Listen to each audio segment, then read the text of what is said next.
ডাক দিবে একদিন আল্লাহ আমারে, যাইতে হবে ওই কবরে ঈমান নিয়ে। ঠিক কিনা বলেন? ডাক দিবে একদিন আল্লাহ আমারে, ছাড়তে হবে এই বাড়ি ঘর চিরতরে।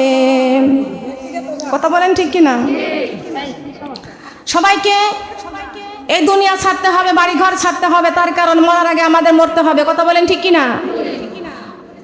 মা ফাতেমাতুজ জোহরা রাদিয়াল্লাহু তাআলা আনহার কাছে একজন মহিলা যে বলতেছেন, হে মা ফাতেমা, আমার দুইটা চোখ কখনো পানি বের হয় না, কান্দে না, আমার দিল কান্দে না। আচ্ছা, দিল না কানলে কি চোখে পানি আসে? চোখে পানি আসবে? বসাচ্ছি। দিল না কানলে কি চোখে পানি আসে? তবে এই চোখে পানি আনার মতন একটি আমলের কথা আমাদের জানা দরকার আছে না? আছে না? জানতে হলে ভদ্রভাবে বসতে হবে সবাইকে। আগে যেরকম বসছিলেন ওরকম বসতে হবে। বসে পড়েন। এখানে 5 টাকা আছে কিনা আমি বলতে পারি না, আমি কিভাবে দেখবো? মা বোনেরা, আমার আলোচনার মধ্যে এগুলো করতে পারি না। খেয়াল করতে হবে, আপনাদেরকে বসতে হবে, আপনাদেরকে বসতে হবে। দিন চলে যায়, রাত এসে যায়, কবরের কথা শুধু মনে পড়ে যায়, আমার কবরের কথা শুধু মনে পড়ে যায়।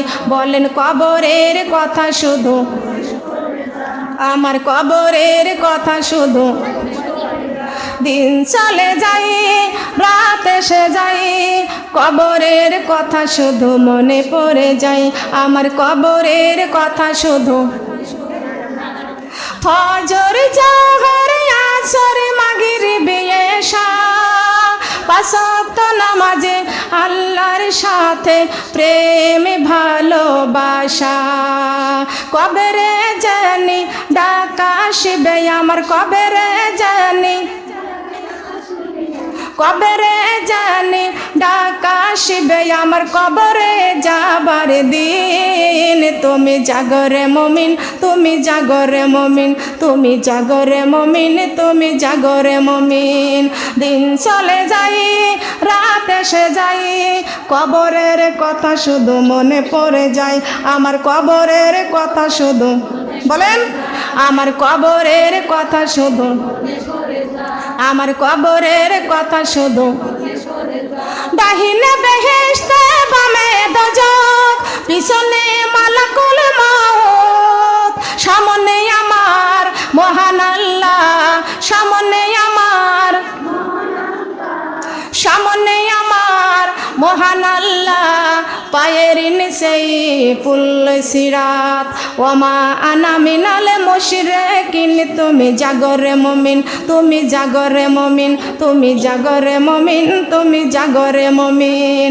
দিন চলে যাই, রাত এসে যাই, কবরের কথা শুধু মনে পড়ে যায়, আমার কবরের কথা শুধু মনে পড়ে যায়। সবাই বলেন সুবহানাল্লাহ।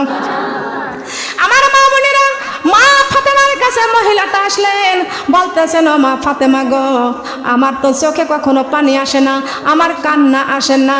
আল্লাহ বলেছেন, হাসিও না, কান্দো বেশি, ফালাও চোখের পানি, না কান্দিলে পাইবা না রে আল্লাহর মেহেরবানি। কানলে তো আল্লাহর মেহেরবানি। ও মা বোনেরা, আমরা পেটের ব্যথায় কান্দি, মাথার ব্যথায় কান্দি, দুঃখে কান্দি, কষ্টে কান্দি, জাহান্নামের আগুনের ভয়ে আমরা কেউ কান্দি না। কথা বলেন, কান্দি নাকি? কান্নার দরকার আছে কি আছে না? এই কান্নার আওয়াজ একটু শুনতে হলে আমার সামনে থেকে বসতে হবে। একটু বসেন, দয়া করে একটু বসেন, বসেন মা বোনরা, সবাই একটু, সবাই একটু সরে সরে বসে যান, বসে যান। শোনারা বসেন, আমি মোনাজাত দেবো, এই কথাটা বলে আলোচনা করে মোনাজাত দিব। বসেন, সম্মানের সাথে বসে যান। এটা হলো সম্মানের জায়গা, জান্নাতের বাগান। এইখানে বসে যান, আল্লাহর ফেরেশতারা ভিডিও করতেছে, যাতে কাল কিয়ামতের মাঠে এই ভিডিও না দেখতে পারে যে আমরা এলোমেলো ছিলাম। আমরা চাই পরিবেশ সুন্দর থাক। আসেন আমার মা বোনেরা, একটু খেয়াল করতে হবে। মা ফাতেমার কাছে যা বলতেছেন, ও মা ফাতেমা, আমার চোখে পানি নাই, এমন একটা আমল আমারে দাও, এমন একটা আমল আমারে দাও যে আমলটা শুনলে আমার চোখে পানি আসে। মা ফাতেমাতুজ জোহরা রাদিয়াল্লাহু তাআলা আনহা মহিলাকে একটা আমল দিলেন। সেই আমলটা কি? বলতেছে, মহিলা রে, তুমি যখন ঘরে যখন শুয়ে থাকবা রাতের বেলায়, তখন তুমি জানালা বন্ধ করবা, দরজা বন্ধ করবা, তোমার ঘরের আলোটা নিভায়া দিবা। আজকে আমাদের ঘরে লাইট আছে, কারেন্টের বাল্ব আছে, কারেন্টের বাল্ব আছে, কিন্তু তখন তো লাইটের কোনো, কারেন্টের কোনো, বাল্বের কোনো ব্যবস্থা ছিল না, ছিল নাকি? তখন ছিল মোমবাতির আলো। কি ছিল? তখন ছিল মোমবাতির আলো। ফাতেমা বলতেছেন, তোমার মোমবাতির আলোটা নিভাইয়া দিবা, জানালা দরজা বন্ধ করে দিবা, অন্ধকারের মধ্যে তুমি চোখ বন্ধ করে শুয়ে থাকবা। ওই সময় তুমি কবরের কথা স্মরণ করবা। কিসের কথা স্মরণ করবা? কিসের কথা? আমি কবর বড় ভয়ঙ্কর, আমি কবর বড় অন্ধকার, আমি কবর বড় ভয়ঙ্কর, আমি কবর বড় অন্ধকার। আমার ঘরে আসিবার তুমি কোরআন শরীফ বুকে কর লা ইলাহা, কালিমা লা ইলাহা। আমি কবরে বড় ভয়ঙ্কর, আমি কবরে বড় অন্ধকার। আমার ঘরে আসিবা তুমি ফজরের নামাজ জলদি পড় লা ইলাহা, কালিমা লা ইলাহা, কালিমা লা ইলাহা, কালিমা লা ইলাহা। আমার শিশুকাল গেল, যৌবন গেল, হারে চলেতে পাখি ধরেছে। হঠাৎ একদিন শুনবে রে বন্ধু, আমার মরণ হয়েছে। কালিমা লা ইলাহা, কালিমা লা ইলাহা। পূর্ব থেকে উঠে রে বেলা, পশ্চিমেতে রওনা দেয়, হায়াতের রিজিক আমার শেষ হয়ে যায়, কবর ডাকিছে বারে বারে। কালিমা লা ইলাহা, কালিমা লা ইলাহা, লা ইলাহা ইল্লাল্লাহু মুহাম্মাদুর রাসূলুল্লাহ। সবাই বলি সাল্লাল্লাহু আলাইহি ওয়াসাল্লাম। সোনার মা বোনরা, ফাতেমা একটা আমল দিল, এই আমলটা আমাদেরকেও দরকার আছে কিনা? বলেন আছে কিনা? মাগো, দুনিয়ার ঘর অন্ধকার হয়ে গেলে, বিপদে পড়ে গেলে, চিল্লানি দিলে আশেপাশের মানুষগুলো দৌড়াইয়া সাহায্য সহযোগিতা করতে আসবে। আসবে কি আসবে না? শেখ ফরিদের বাংলাদেশ, শাহ কুতুবের বাংলাদেশ, রহম করুন আল্লাহ, রহম করুন আল্লাহ। লা ইলাহা। এখনই মোনাজাত হবে, মা বোনরা শোনারা বসেন, বসেন, ধৈর্যের সাথে বসে আছেন। ইন্নাল্লাহা মাআস সাবিরিন। আল্লাহ পাক রব্বুল আলামিন বলেছেন, ধৈর্যের সাথে জান্নাতের বাগানে যারা বসে থাকেন। একজন মহিলা, হাদিসে, একজন মহিলা নামাজ পড়তো না, ইবাদত বন্দিগির মনোযোগী ছিল না, কিন্তু তার মনোযোগী ছিল তালিমে বসার। তার একটা আনন্দ ছিল, মন ছিল, নেশা ছিল। কিন্তু দিনটা ছিল শুক্রবারে, প্রতিদিন সাপ্তাহিক শুক্রবার একটা তালিম বসতো, ঠিক কিনা বলেন? সাপ্তাহিক তালিম প্রতিদিন শুক্রবার। তে এই অনুষ্ঠানে, দোয়ার অনুষ্ঠানে কোরআনের কথা শোনার একটা নেশা ছিল, প্রতিদিন যা বসতো। কিন্তু যেমন আবু লাহাব, আমার নবীজি 12ই রবিউল আউয়ালে সোমবারের দিন জন্মগ্রহণ করেছিলেন। এই সুসংবাদ আবু লাহাব শোনার সাথে সাথে সংবাদটা পাইয়া খুশি হয়েছিল। এই জন্য আবু লাহাবের ওই সোমবারের দিন কবরের আযাব মাপ থাকে। এখন আবু জাহেলকে স্বপ্ন দেখাই, ভাই আবু জাহেল, তুই খবরদার ওই মোহাম্মদের কালেমাটা ছাড়িস নে। আমি মোহাম্মদ দুনিয়াতে আসছিল, এই জন্য খুশি হওয়ার কারণে ওই সোমবারের দিন কবরের আযাব মাপ পাই। কিন্তু আমার আরেকটা সুসংবাদ আছে। সেই সুসংবাদটা কি? আবু লাহাবের বাড়িতে একটা দাসী ছিল, কিন্তু ওই দাসীটা মুহাম্মদ জন্ম হওয়ার পরে সুসংবাদটা দিয়েছিল, আর আবুল আহাব এই শাহাদাত আঙ্গুল নেড়ে বলেছিল, আমার ভাতিজা হয়েছে, মুহাম্মদ দুনিয়াতে আসছে, এই জন্য তোকে আমি আজাদ করে দিলাম। শাহাদাত আঙ্গুল নেড়ে ইশারা করে বলেছিলেন। আল্লাহ পাক রব্বুল আলামিন খুশি হইয়া আবুল আহাবের এই আঙ্গুলের মাথা দিয়া মধু বের করতেন, বলেন সুবহানাল্লাহ। তবে আমরা যদি মুহাম্মদ আমার নবীর দরুদ পাঠ করি, নবীর জীবনী নিয়ে থাকি, নবীর উম্মত প্রিয় উম্মত হতে পারি, তাহলে আমাদের শুধু দুনিয়ার মধু কেন, আল্লাহ পাক আমাদের জান্নাতি দুধ, জান্নাতে সরাবান তহুরা খাওয়াইবে, বলেন সুবহানাল্লাহ। নবীর প্রেমের প্রেমিক যারা প্রেম খেলা খেলে, হায় রে নবীর প্রেমে পাগল যারা প্রেম খেলা খেলে, নবীর প্রেমে ওয়াসিকুরনি দন্ত দাই ফেলে, নবীর প্রেমে ওয়াসিকুরনি দন্ত দাই ফেলে, নবীর প্রেমের পাগল যারা প্রেম খেলা খেলে, হায় রে নবীর প্রেমের পাগল যারা। মা আমিনার নয়ন মনি, সৃষ্টিকুলের শ্রেষ্ঠ তিনি, মা আমিনার নয়ন মনি, সৃষ্টিকুলের সেরা যিনি, জিন ফরি ফেরেশতা সবাই দরুদ পড়েছেন, জিন ফরি ফেরেশতা সবাই দরুদ পড়েছেন, যাহার প্রেমেতে জাহান পয়দা হয়েছে, হায় রে যাহার প্রেমেতে জাহান পয়দা হয়েছে। আসবে নবী দুনিয়াতে, লেখা আছে ইনজিলেতে, তাওরাত কিতাবে তাহা খবর দিয়েছে, তাওরাত কিতাবে তাহা খবর দিয়েছে, যাহার প্রেমেতে জাহান পয়দা হয়েছে, হায় রে যাহার প্রেমেতে জাহান পয়দা হয়েছে, বলেন আলহামদুলিল্লাহ।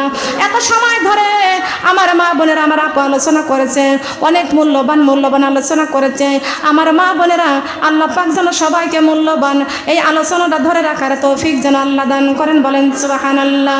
আমার মা বোনেরা গো, আপনাদের এখানে সাপ্তাহিক তালিমে বসে আমার আপু, আমার মা বোনরা যেই কথা বলতেছিলাম, মহিলা প্রতিদিন সাপ্তাহিক তালিমে বসতেন, কিন্তু মারা যাওয়ার পরে আল্লাহ প্রতিদিন ওই শুক্রবারের দিন তার কবরের আযাব মাফ করে দেয়। আল্লাহ পাকের কাছে প্রার্থনা করলেন, আল্লাহর কাছে বললেন, আল্লাহ আমার সপ্তাহে 7টা দিন আমার কবরের আযাব হয়, কিন্তু শুক্রবারের দিন আমার কবরের আযাবটা মাফ হয় কেন?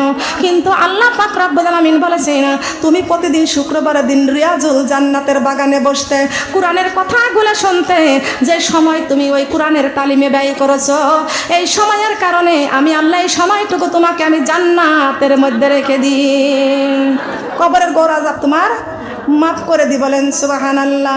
সোনার মা বোনের আসুন, নামাজ আমরা ছাড়বো না, তার কারণ কর্মের মাঝে সবাই ডুবে থাকি, নামাজের কথা মনে পড়ে না, এই নামাজ আমরা আজকের থেকে ছাড়বো না। মা বোনেরা, আমার আপা সত্য কথা বলেছেন, ভারতের যেই নারী, যেই মহিলা, ও যদি বাংলাদেশে ঢুকে, বাংলাদেশের মুসলমানদের মেয়েদের পায়ের জুতা দিয়ে ওর গালের দাঁত কান খুলবো, মুখের সমস্ত গোশতগুলো আমি ঝরাইয়া দেবো, কথা বলেন ঠিক কিনা?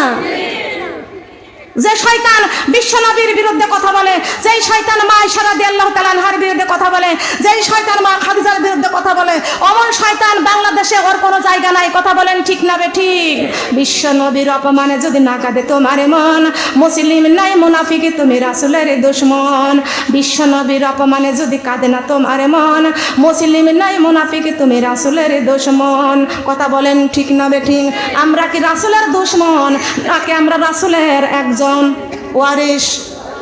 বলেন, আমরা নবীর ওয়ারিস, আমরা নবীদের সন্তান, বলেন সুবহানাল্লাহ। মা বোনেরা, ভারতের নরেন্দ্র মোদী যে ভারতে মসজিদ ভেঙে দেয়, সেই ভারতে নরেন্দ্র মোদী বাংলাদেশে আসে, আর বাংলাদেশে আমাদের ভাত খাইতে মন চাই, কথা বলেন ঠিক কিনা? কি বলেন, মন চাই? আমি ফার্স্টেই কিনতে বলেছিলাম, এটা নাড়বেন না, পোলাপান এখানে বসাইন না।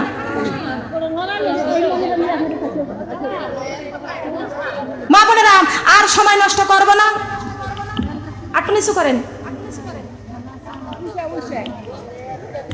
খেয়াল করেন, আমার কথা কষ্ট পাচ্ছেন? কথা কষ্ট পাচ্ছেন? মা বোনেরা, আমি যে কথাটা বলছি, নামাজের কথা আমার আপা বলছে, আমিও বলছি, এ পর্যন্ত যা বলছে শুধু নামাজ নামাজ নামাজ। মুসলমান আর কাফেরের মধ্যে পার্থক্য হচ্ছে নামাজ, নামাজ হলো বেহেশতের তালা খোলার চাবি। কথা বলেন সুবহানাল্লাহ। এখন একজন ব্যক্তিকে জান্নাতের দরজায় জান্নাত কামাই করেছে। কি কামাই করেছে বলেন? জান্নাত কামাই করেছে আমার মা বোনটা, আমার আয়েশা আপা, তিনিও কিন্তু এই দেশের একজন বক্তা, মহিলা বক্তা আমার মতোই। ঠিক আছে, আমার চাইতে ভালো আমার আপু। আমার আপু আমার থেকে অনেক ভালো। আমার আপুর মাদ্রাসা আছে, আমার আপু এখানে আলোচনা করবে, আপনাদের সামনে একটা সঙ্গীত আলোচনা করবে, বলবে, আপনারা শুনবেন না? শুনবেন না? মা বোনেরা আসুন, সারাদিনই চলবে। মা বোনের খেয়াল করেন, আল্লাহ পাক রব্বুল আলামিন বলেছেন, ও ফেরেশতা, আমার ওই বান্দি জান্নাত কামাই করেছে, জান্নাতের প্রবেশ করায়া দাও। আহারে, জান্নাত কামাই করেছে, ফেরেশতারা নিয়ে যায় জান্নাতের দরজার কাছে নিয়ে গেছে, যা দেখে জান্নাতের দরজায় বড় একটা তালা ঝুলানো। কি ঝুলানো? বড় একটা। আসসালাতুল মিফতাহুল জান্নাত, নামাজ হলো বেহেশতের তালা খোলার চাবি। আসসালাতুল মিরাজুল মুমিনিন, নামাজ হলো মুমিনদের মেরাজ। কথা বলেন সুবহানাল্লাহ। তবে আসুন, এই নামাজ অনেকেই পড়ে না। এই মহিলাটা দরজা জান্নাতের দরজার কাছে দাঁড়ায় দেখতেছে জান্নাতের দরজায় বড় একটা তালা ঝুলানো। কথা বলেন ঠিক কিনা? কিন্তু বলতেছে ফেরেশতার কাছে চাবি চাচ্ছে, বলে চাবি ছাড়া তো তালা খুলতে পারি না। ফেরেশতা বলতেছেন, আল্লাহ আপনার ওই বান্দি তালা খুলবে, চাবি চাই। কি চাই? চাবি চাই। আল্লাহ পাক রব্বুল আলামিন বলেছেন, ওরা কি আমার কোরআন খুলে দেখে নাই? ওরা কি আমার কোরআন খুলে পড়ে নাই? আমি আল্লাহ কোরআনে কারিমের মধ্যে ঘোষণা করে দিয়েছি, আসসালাতুল মিফতাহুল জান্নাত, জান্নাতের তালা খোলার চাবি নামাজ। নামাজ হলো বেহেশতের তালা খোলার চাবি। কথা বলেন সুবহানাল্লাহ। কিন্তু চাবি তো সংগ্রহ করে নাই, চাবি সংগ্রহ করে নাই, জান্নাতের তালা খুলতেও পারলো না, জান্নাতে প্রবেশ করতেও পারলো না। তার কারণ জান্নাতের ভিতরে জান্নাত কামাই করেছে, কিন্তু সুখ শান্তি গ্রহণ করার ক্ষমতা নাই। তালা খুলতে পারলো না, জান্নাতের ভিতরে প্রবেশ করবে কি করে? আর জান্নাতে শান্তি ব্যবহার করবে কি করে? কথা বলেন ঠিক কিনা? জান্নাতের দরজায় বড় তালা, তালা লাগাইছেন আমার আল্লাহকে। কে লাগাইছে? জান্নাতের দরজায় বড় তালা, তালা লাগাইছেন আমার আল্লাহ। যে পড়িবেন ফজরের নামাজ, সেই খুলিবেন ওই তালা। লা ইলাহা ইল্লাল্লাহ, কালিমা লা ইলাহা ইল্লাল্লাহ। জান্নাতের দরজায় বড় তালা, তালা লাগাইছেন আমার আল্লাহ। যে খুলিবে, যে পড়িবে জোহরের নামাজ, সেই খুলিবেন ওই তালা। লা ইলাহা ইল্লাল্লাহ, কালিমা লা ইলাহা ইল্লাল্লাহ, লা ইলাহা ইল্লাল্লাহু মুহাম্মাদুর রাসূলুল্লাহ। সবাই বলে সাল্লাল্লাহু আলাইহি ওয়াসাল্লাম। আরেকটি কথা মা বোনেরা, আপনাদের কি ভিডিও করছে? কে ভিডিও করা যাবে না, আমি অনুরোধ করছি, ভিডিও বন্ধ, একদম বন্ধ, কোনো ভিডিও করা যাবে না। আলোচনার মধ্যে থাবা মারবেন না। লক্ষ্য করেন, আপনাদের স্বামীদেরকে নামাজের হুকুম করবেন, করবেন কি না নামাজের জন্য? মহিলারা বলে কি স্বামী কথা শোনে না, কথা শোনে না, কথা শোনে না। স্বামীরাই তো বিবির কথা শোনে। কি কথা বলেন? স্বামীরাই তো যেদিকে স্ত্রীরা স্বামীদের ঘোরায় সেই দিকে ঘোরে। আজকাল তো স্বামীরা স্ত্রীর কাছে মুরিদ। কথা বলেন ঠিক কিনা? কি কথা বলেন ঠিক কিনা? মা বোনেরা, আমাদের একটা আমলের মধ্যে 3টা রহমত আছে। কয়টা? একটা আমলের মধ্যে 3টা পুরস্কার আছে। একটা আমলের মধ্যে 3টা পুরস্কার আছে। পুরস্কার চাই তো? আমি এগুলো আগে থেকে বলতে চাইছিলাম, তবে আমার আপার একটু সময় দেওয়া হলো। আমার আপাকে ধন্যবাদ, আলোচনা করেছে গুরুত্বপূর্ণ। তো যাই হোক, সময়টা একটু নষ্ট হলে ক্ষতি হবে, সমস্যা হবে।